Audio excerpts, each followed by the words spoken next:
نبی کریم علیہ السلام نے فرمایا، بخاری مسلم ہے، فرمایا 7 ہلاک کرنے والی چیزوں سے بچنا، اگر ان میں تم چلے گئے تو ہلاک ہو جاؤ گے۔ 7 چیزیں ہیں جو تمہیں ہلاک کر دیں۔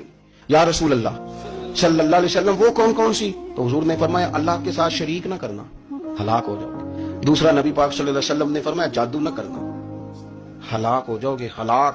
اور یار جسے حضور فرما رہے ہیں ہلاک ہو جائے گا، وہ بچے گا۔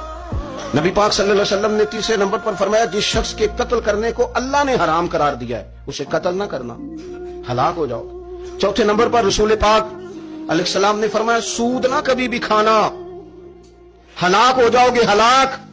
بڑی بڑی دلیلیں دی بینک والوں نے، بڑا سمجھایا تو حدیثہ مان گئے، محترم مان گئے، کہنے لگے نہیں جی نہیں وہ کاروبار میں لگاتے ہیں، بڑے بھولے والے ہیں، پتہ سارا ہے۔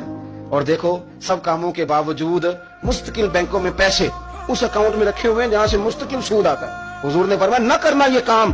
تو کہتے میں سود پہ پیسے لے کے کاروبار چمکاؤں گا، تیرے نبی پاک نے تو فرمایا تو ہلاک ہو جائے گا۔ تو کہتا ہے میں میل لگاؤں گا، حضور نے تو فرمایا ہلاکت ہے۔ تو کہتا ہے میں بڑا کچھ کر جاؤں گا تو ہلاکت ہے۔ اچھی طرح سمجھ لیں، اصل مال بھی ضائع ہو جاتا ہے اس بندے کا جو سود کا مال ملا لیتا ہے، اصل برکت بھی اڑ جاتی۔ اور میرے نبی پاک صلی اللہ علیہ وسلم نے 5ویں نمبر پہ فرمایا یتیم کا مال نہ کھانا، ہلاک ہو جاؤ گے۔ اور پھر 6 نمبر پر نبی پاک علیہ السلام نے فرمایا کفر سے جہاد ہو رہا ہو تو کبھی پیٹ پھیر کے بھاگنا نہ، ہلاک ہو جاؤ گے۔